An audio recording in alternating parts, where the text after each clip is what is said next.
আসসালামু আলাইকুম, স্বাগত জানাচ্ছি আরটিভি রাতের সংবাদে। আপনাদের সঙ্গে আছি আমি ফারিয়া শারমিন। জ্বালানি সংকট সহ দেশের মানুষের স্বার্থ সংশ্লিষ্ট যে কোনো বিষয় বিরোধী দলের সঙ্গে আলোচনা করতে প্রস্তুত আছে বিএনপি। এই কথা জানান প্রধানমন্ত্রী তারেক রহমান। বলেন, এই বিষয়ে বিরোধী দল কোনো প্রস্তাব আনলে তা গুরুত্ব সহকারে দেখা হবে। প্রধানমন্ত্রী বলেন, জ্বালানি সংকটের বিষয় নিয়ে মতপার্থক্য থাকলেও কোনো দলই অস্বীকার করছে না, এটি অত্যন্ত গুরুত্বপূর্ণ বিষয়। জ্বালানি নিয়ে সংসদ অধিবেশনে বিরোধী দলের পক্ষ থেকে বিভিন্ন প্রশ্ন তোলা হলে এমন মন্তব্য করেন সরকার প্রধান। জানাচ্ছেন সাদিয়া কানিজ। রাজধানী সহ সারা দেশে জ্বালানি সংকটে পড়েছে সাধারণ মানুষ। ফিলিং স্টেশনগুলোতে দীর্ঘ লাইনের কারণে চরম ভোগান্তির সৃষ্টি হয়েছে। ধন্যবাদ মাননীয় সদস্য। এ বিষয়ে সংসদ অধিবেশনে প্রশ্ন তোলেন বিরোধী দলের সংসদ সদস্যরা। বিকল্প ব্যবস্থা গ্রহণের পরামর্শ দেন বিরোধী দলীয় নেতা শফিকুর রহমান। যদি আমাদের সংকট নাই তাইলে অন্তত এই গরিব দিন আনে দিন খায় মানুষের পর্যায়েরা, এদের দিকে কি আমরা একটু সুদৃষ্টি দিতে পারবো? এরপরে যারা প্রফেশনাল গাড়ি চালায়, যারা কেবিং করে, তারা এটার উপরে একটা রেন্ট তাদেরকে পে করতে হয়, আবার তার ফ্যামিলি চালাইতে হয়। এখন আমি যিনি ওই কাজ করি না, আমার ব্যক্তিগত কাজে ব্যবহার করি, আমার জন্য 2000, তার জন্য 2000, এরকম করলে তো ওরা বাঁচবে না। তবে দেশে জ্বালানির সংকট নেই দাবি করে জ্বালানি মন্ত্রী বলেন, আর্টিফিশিয়াল সংকট তৈরি করা হচ্ছে। অবৈধ মজুতকারীদের বিরুদ্ধে ব্যবস্থা গ্রহণের কথা জানান স্বরাষ্ট্রমন্ত্রী। আমাদের ডিজেলের মজুদ আছে 1,32,071 টন, অকটেনের মজুদ আছে 25,423 টন, পেট্রোলের মজুদ আছে 18,440 টন। যারা অসৎ উদ্দেশ্য নিয়ে লাইন করেছে, যারা আসলেই নিডি, তাদের ভিড়ে তারা তেল পাচ্ছে না। কোথাও কালোবাজারি হচ্ছে, কোথাও মজুদ হচ্ছে, এগুলো যে ফাইন্ড আউট করলো, এগুলো তো স্বরাষ্ট্র মন্ত্রণালয়ই করেছে। এটা র্যাব করুক, পুলিশ করুক, অন্য বাহিনী করুক, বিজিবি করুক, স্বরাষ্ট্র মন্ত্রণালয়ই তো করেছে। পুলিশের কাজ তো আর জ্বালানি মন্ত্রণালয় করতে পারে না।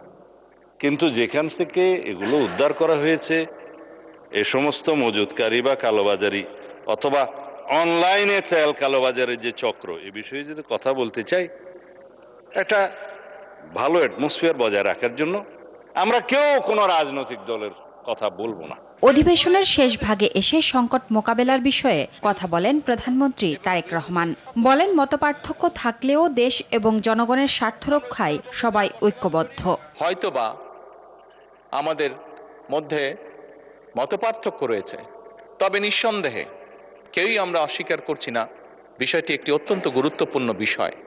এবং এই বিষয়টি শুধু মাননীয় স্পিকার শুধু বাংলাদেশের জন্য নয়, এই মুহূর্তে আমরা যদি বিশ্ব রাজনীতি, বিশ্ব পরিস্থিতি, বিশ্ব বাস্তবতা বিবেচনা করি, সমগ্র বিশ্বের জন্য এটি একটি অত্যন্ত গুরুত্বপূর্ণ বিষয়।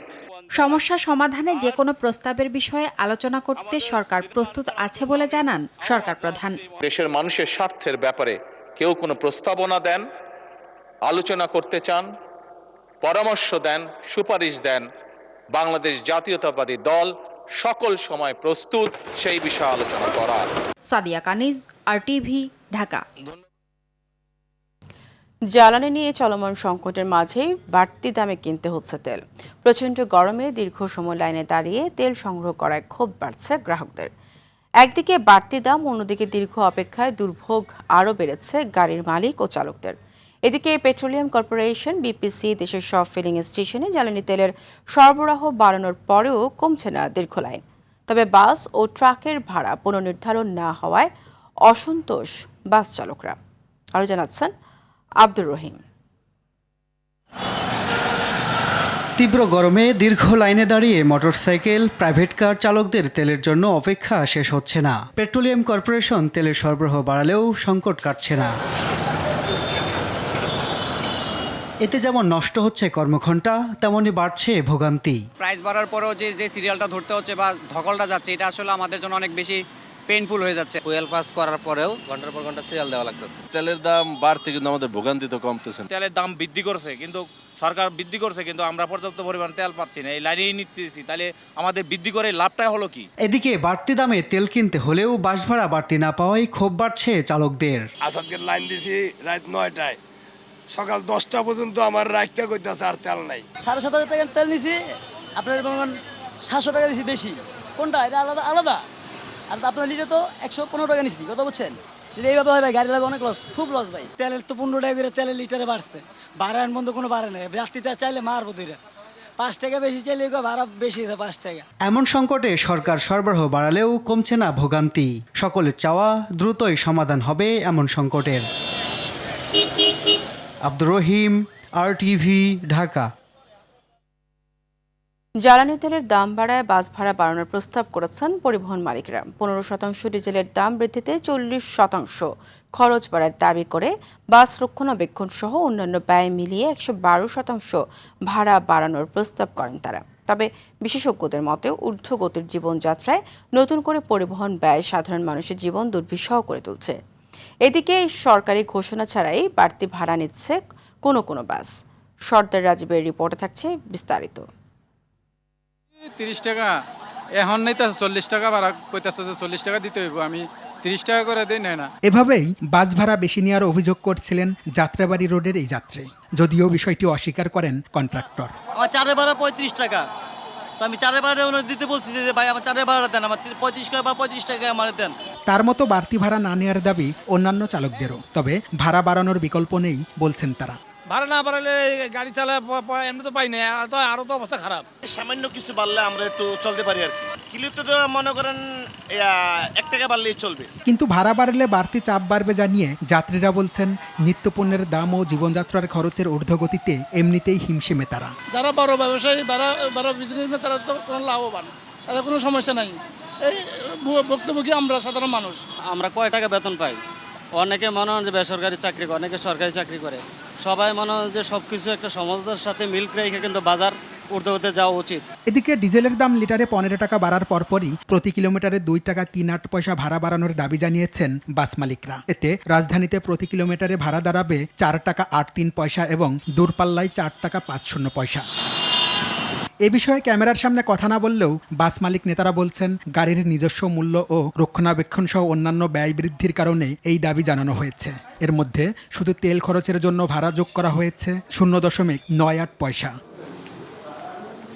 তবে এই মুহূর্তে অন্যান্য খরচ যোগ করা ঠিক হবে না জানিয়ে বিশেষজ্ঞরা বলছেন ভাড়া নির্ধারণে সরকারের মূল্য নির্ধারণ কমিটিকে চুলচেরা বিশ্লেষণ দরকার। 1 লিটার তেলে প্রায় 3.25 কিলোমিটার রান করতে পারে এবং 52 সিটের যদি আসন ধরেন, তো সেইখানে শুধু যদি তেলের দাম বাড়ানো, আমরা যদি ওইটাকে বিবেচনায় নেই, তেলের দাম বৃদ্ধি তার সাথে আমি ভাড়া সমন্বয় করতে যাচ্ছি, তাহলে আমার ধারণা এখানে 20-25 পয়সা বেশি বাড়ানো আসলে সুযোগ নেই। এখন তেলের দাম বেড়েছে, সমন্বয়টা আসলে তেল ভিত্তিকই করা উচিত।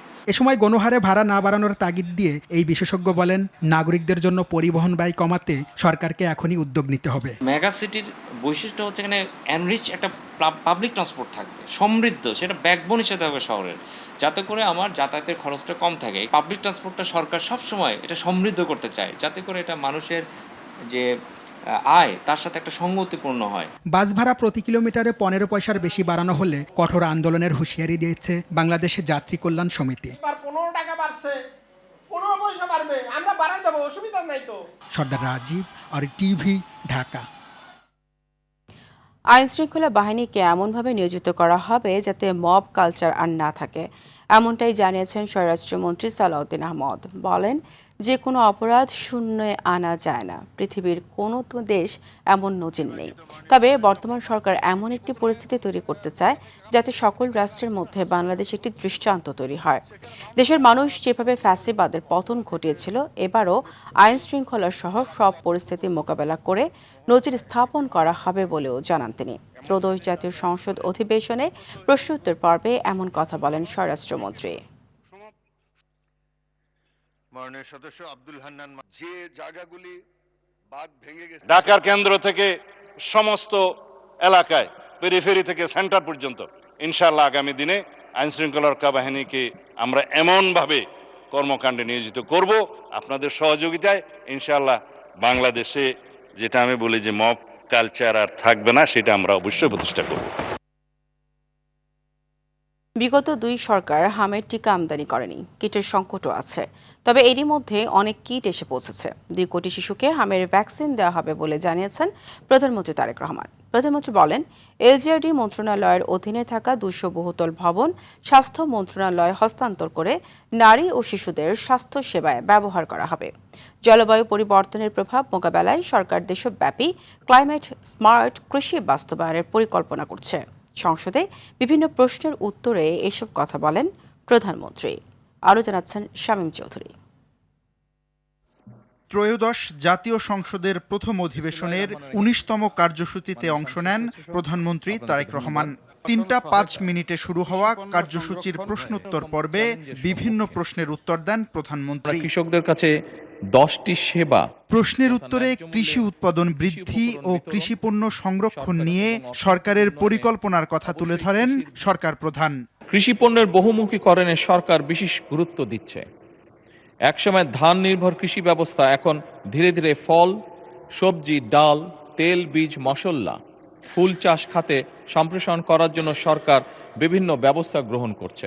কৃষিপণ্য সংরক্ষণের লক্ষ্যে আধুনিক কোল্ড স্টোরেজ ও গুদাম নির্মাণ করা হচ্ছে। এছাড়া ফল ও সবজি সংরক্ষণের জন্য মিনি কোল্ড স্টোরেজ স্থাপন এবং পেঁয়াজ সংরক্ষণের জন্য এয়ার ফ্লো মেশিন বিতরণের উদ্যোগ গ্রহণ করা হয়েছে প্রায় 7,000। পতিত জমি চাষাবাদের আওতায় আনার জন্য বিশেষ প্রকল্প গ্রহণ ও মাটির উর্বরতা রক্ষায় ন্যানো সারের প্রয়োগ বৃদ্ধির কথা বলেন প্রধানমন্ত্রী। পতিত জমি আবাদের আওতায় আনা এবং জমির সর্বোত্তম ব্যবহার নিশ্চিত করার জন্য ক্রপ জোনিং পদ্ধতি চালু করা হয়েছে। একই সাথে পতিত জমি চিহ্নিত করে সেগুলিকে আবাদের আওতায় আনার জন্য বিভিন্ন কর্মসূচি গ্রহণ করা হয়েছে।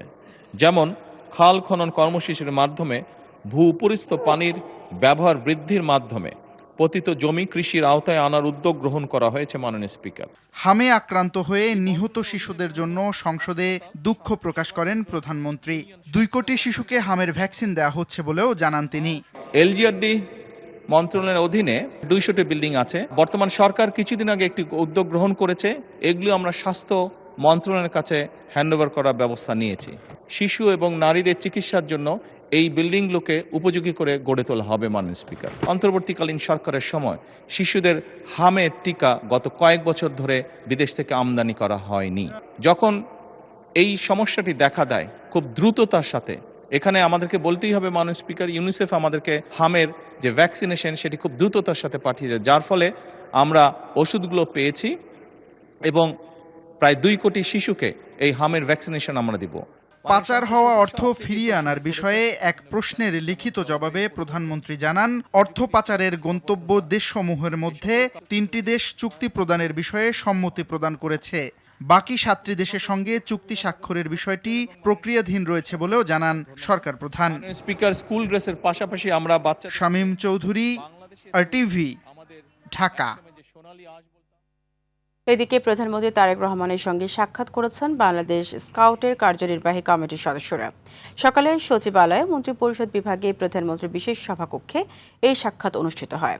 এই সময় স্কাউট নেতৃবৃন্দ সংগঠনের বর্তমান কার্যক্রম এবং ভবিষ্যৎ পরিকল্পনা সম্পর্কে প্রধানমন্ত্রীকে অবহিত করেন। প্রধানমন্ত্রী অত্যন্ত মনোযোগ সহকারে তাদের কথা শোনেন এবং তরুণ প্রজন্মকে দক্ষ, দেশপ্রেমিক ও মানবিক নাগরিক হিসেবে গড়ে তুলতে স্কাউটিং আন্দোলনের ভূমিকার প্রশংসা করেন।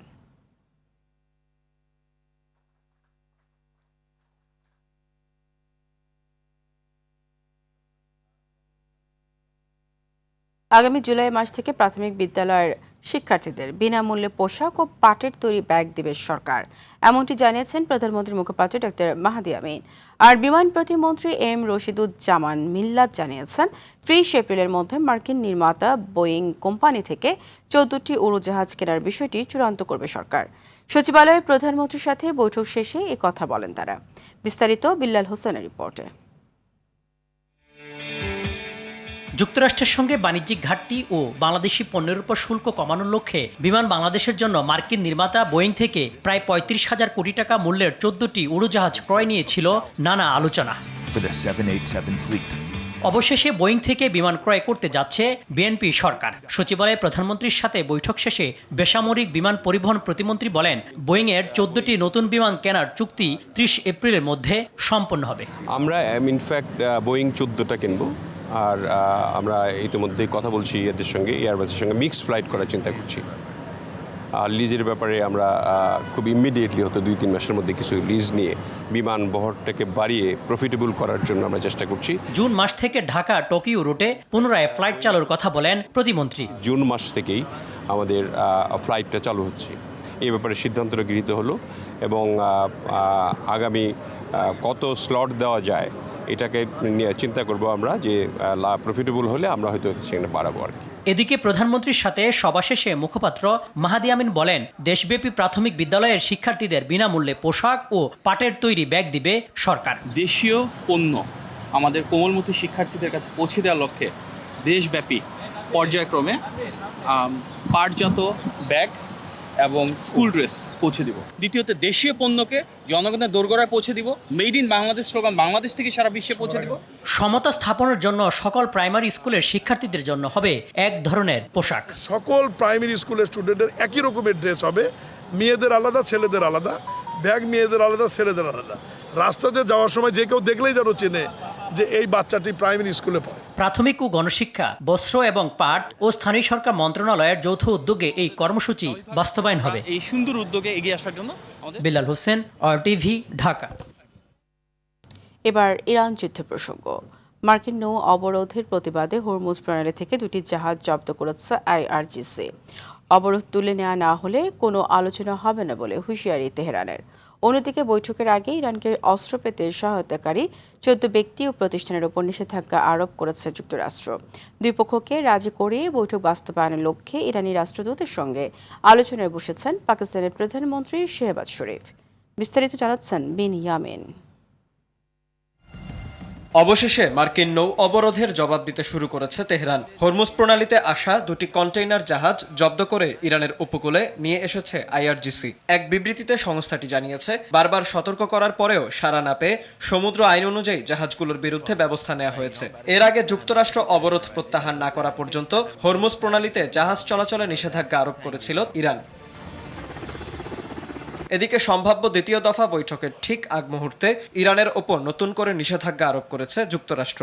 ইরানকে অস্ত্র তৈরির সরঞ্জাম পেতে সহায়তা করার অভিযোগে মোট 14 ব্যক্তি ও প্রতিষ্ঠানের ওপর এ নিষেধাজ্ঞা দেয়া হয়েছে। মার্কিন অর্থমন্ত্রী স্কট বেসেন্ট জানান, প্রেসিডেন্ট ট্রাম্পের ইকোনমিক ফিউরি বা অর্থনৈতিক ক্রোধ কর্মসূচির আওতায় এই পদক্ষেপ নেওয়া হয়েছে।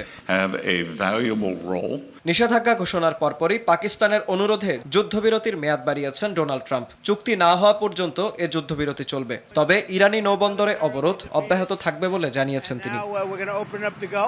এদিকে বুধবার পাকিস্তানে যুক্তরাষ্ট্র ও ইরানি কর্মকর্তাদের মধ্যে দ্বিতীয় দফায় বৈঠক হওয়ার কথা থাকলেও তা নিয়ে অনিশ্চয়তা দেখা দিয়েছে। ইরানের বন্দরগুলোতে যুক্তরাষ্ট্রের অবরোধের কারণে বৈঠকে যোগ দেওয়ার বিষয়টি নিশ্চিত করেনি তেহরান। তবে জাতিসংঘে নিযুক্ত ইরানের রাষ্ট্রদূত আমির সাইদ ইরাভানি জানিয়েছেন, যুক্তরাষ্ট্র অবরোধ তুলে নিলেই আলোচনা শুরু হবে।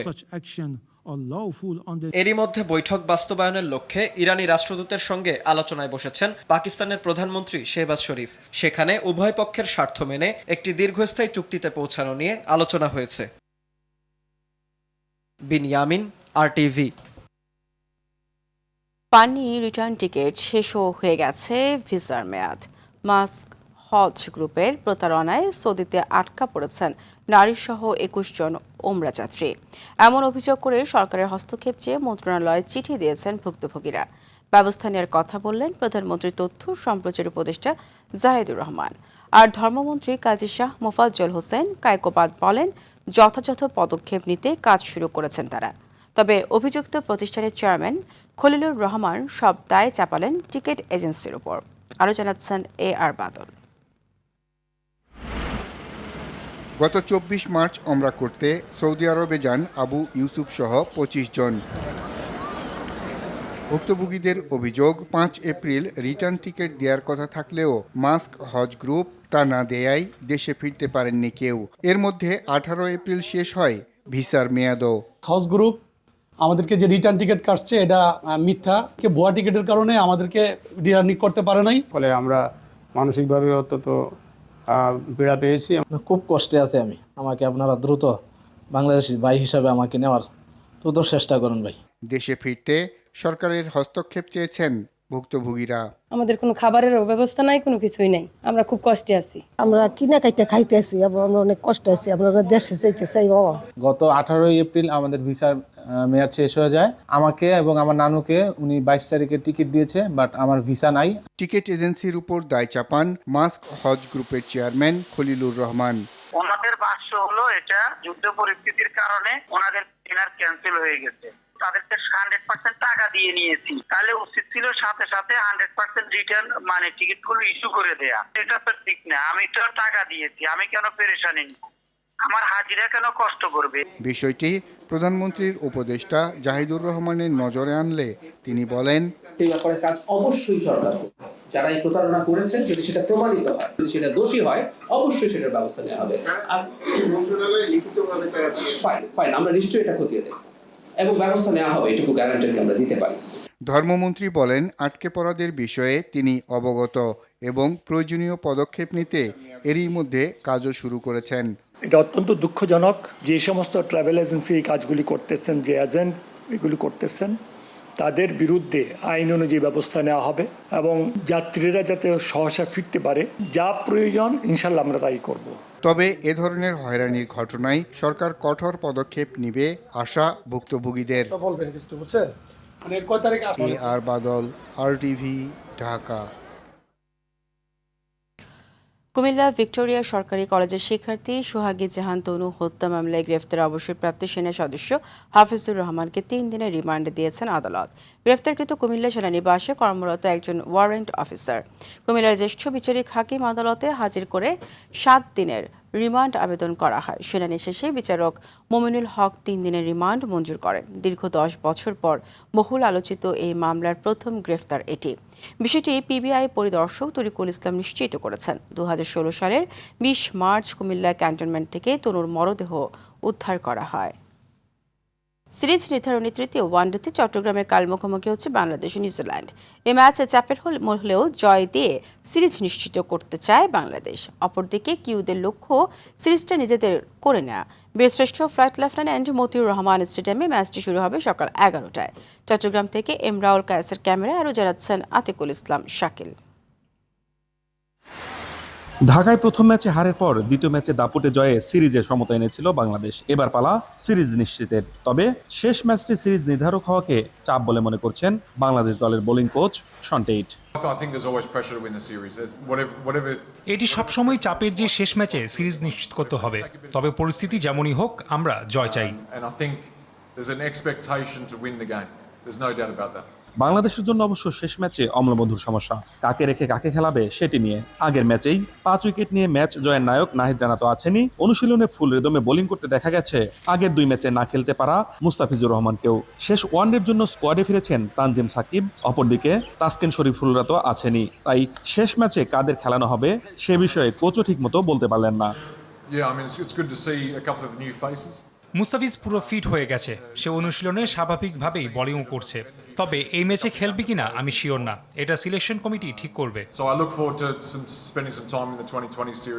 এদিকে নিউজিল্যান্ডের জন্য বাংলাদেশ ছাড়াও প্রতিপক্ষ হিসেবে গরম আবহাওয়া তো আছেই। প্রতি ম্যাচেই ভিন্ন চরিত্রের উইকেটে খেলাও চ্যালেঞ্জিং হয়ে এসেছে। শেষ ম্যাচের উইকেটের আচরণ নিয়ে তাই বাড়তি সতর্কতারা। দেখুন, এক এক দিন এক এক রকম উইকেটে খেলা আসলেই কঠিন। এছাড়া বাংলাদেশের পেস বোলিংটাও বেশ ভালো। শেষ ম্যাচে নাহিদ রানার সাথে মুস্তাফিজও অপেক্ষায় আছে। তবে আমরা সিরিজ জিততেই এখানে এসেছি। ভিন্ন পিচে মানিয়ে নেওয়া যেমন অতিথিদের জন্য কঠিন হবে, তেমনি বাংলাদেশের জন্য চ্যালেঞ্জিং মানছেন বোলিং কোচ শন টেইট। শেষ ম্যাচে জয় দিয়ে কেবল সিরিজ নিশ্চিতই নয়, বিশ্বকাপের পথে আরেক ধাপ এগোতে হলে তাই সাইফ, শান্ত, মিরাজদের ব্যাটিংয়ের দিকে তাকিয়ে থাকবে বাংলাদেশ। আতিকুল ইসলাম শাকিল, RTV, চট্টগ্রাম। রাতের সংবাদ এই পর্যন্তই। মধ্যরাতের সংবাদ রাত 1টায় দেখার আমন্ত্রণ রইল। ধন্যবাদ সবাইকে।